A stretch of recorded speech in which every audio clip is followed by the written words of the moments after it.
నమస్తే, welcome to our channel. నేను సిరి.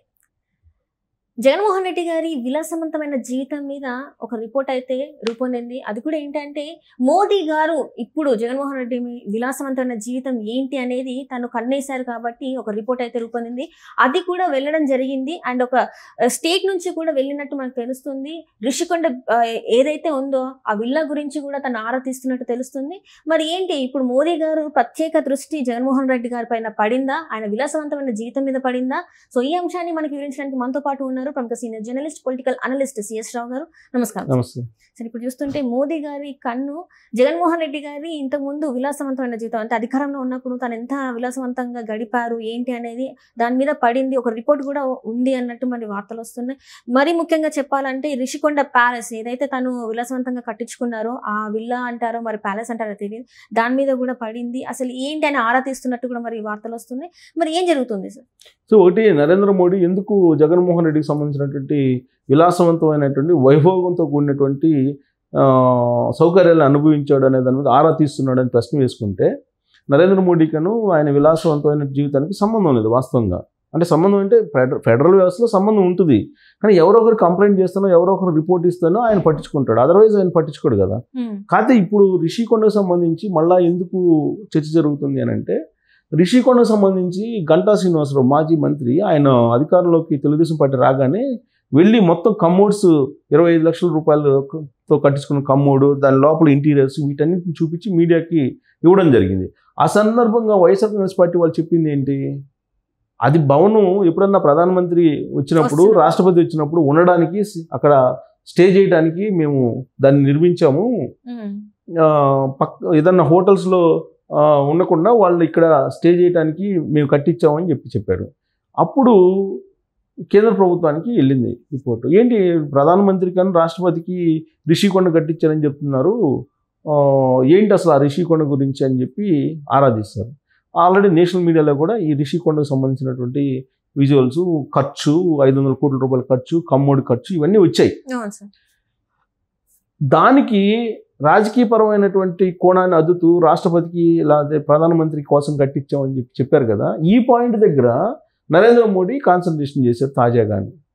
తన కోసం అంటే ప్రధానమంత్రిగా ఆయనే ఉన్నాడు కదా మూడోసారి కూడా, తన కోసం ఇప్పుడు ఆ రిషికొండని కట్టించామని చెప్తున్నారు. అంటే తానేదో డైరెక్షన్ ఇస్తే జగన్మోహన్ రెడ్డి కట్టినట్టు ప్రజల్లోకి వెళ్ళిపోయింది అనేటువంటి ఉద్దేశంతో అసలు ఏంటి దాని సంగతి మొత్తం తీయండి అని చెప్పి ఆయన ఏదో ఆదేశాలు జారీ చేశాడని. అందుకని రాష్ట్ర ప్రభుత్వం కూడా ఈ రిషికొండకు సంబంధించినటువంటి మొత్తం అంశాలని పర్యావరణ విరుద్ధంగా గ్రీన్ ట్రిబ్యునల్ ఇచ్చినటువంటి తీర్పుకి ధిక్కరిస్తూ అక్కడ నిర్మాణాలు ఏ విధంగా నిర్మించారు, గతంలో ఉండేటువంటి రిసార్ట్స్ని కూల్చేసి ఇప్పుడు మళ్ళీ 500 కోట్లతో ఎలా కట్టారు, ఈ మొత్తాన్ని A to Z మొత్తం ఒక నివేదిక రూపంలో PMO ఆఫీస్కి పంపించారు అని చెప్పి తెలుస్తుంది.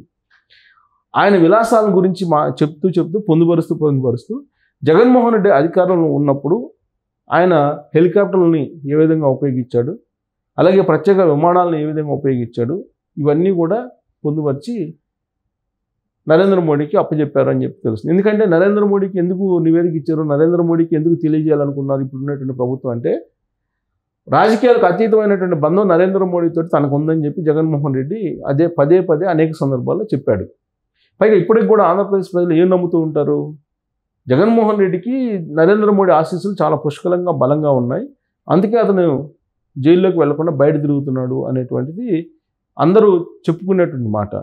సో జగన్మోహన్ రెడ్డి ఏదైతే చేశారో ఆ పాపాలన్నీ కూడా నరేంద్ర మోడీకి రుద్దేటువంటి ప్రయత్నం జగన్మోహన్ రెడ్డి చేస్తున్నాడు అనేది బీజేపీ ఆలస్యంగా గ్రహించింది. ఉదాహరణకు చంద్రబాబు నాయుడిని రాజమండ్రి సెంట్రల్ జైలుకి పంపించారు నిరాధారమైనటువంటి ఆరోపణలతోటి. ఆ రోజున లండన్లో ఉన్నాడు జగన్మోహన్ రెడ్డి.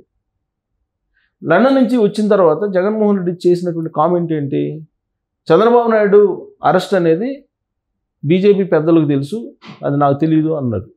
ఒక ముఖ్యమంత్రి హోదాలో ఉండి అప్పట్లో చంద్రబాబు నాయుడు అరెస్ట్ అనేది కోర్టులు చూసుకున్నాయి, ఆ బీజేపీ పెద్దలు ఢిల్లీ పెద్దలు చూసుకున్నారు అని అన్నాడు. అంటే తనకు సంబంధం లేదు అని చెప్పేటువంటి ప్రయత్నం చేసి ఢిల్లీ బీజేపీ పెద్దల మీద అంటే నరేంద్ర మోడీ మీద, అమిత్ షా మీద రుద్దేటువంటి ప్రయత్నం ఆ రోజే చేసి రాజకీయంగా తప్పించుకునేటువంటి ప్రయత్నం చేశాడు. ఇప్పుడు కూడా ఆయన ఏం చెప్తున్నాడు, నరేంద్ర మోడీ కోసం లేదంటే రాష్ట్రపతి ముర్ము కోసం నేను కట్టించాను అని చెప్తున్నాడు ఆయన. అందుకే ఒక పెద్ద రిపోర్ట్ పంపించారు.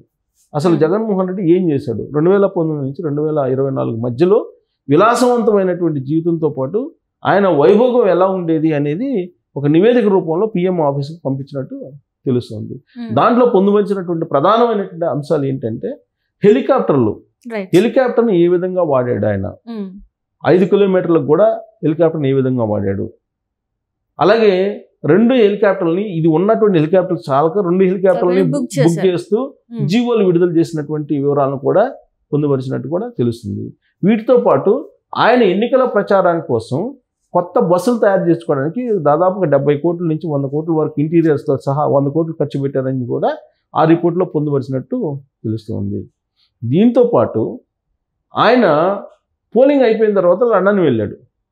లండన్ వెళ్తూ ప్రత్యేక విమానంలో వెళ్ళారు. ఆ ప్రత్యేక విమానం ఖర్చు కూడా గంటకి దాదాపుగా 6 లక్షల నుంచి 10 లక్షల దాకా ఉన్నట్టుంది. అప్పుడు ఏదో అంచనా వేశారు. అది కూడా ప్రభుత్వం మీదనే ప్రభుత్వం చెల్లించేలాగా చేశాడు.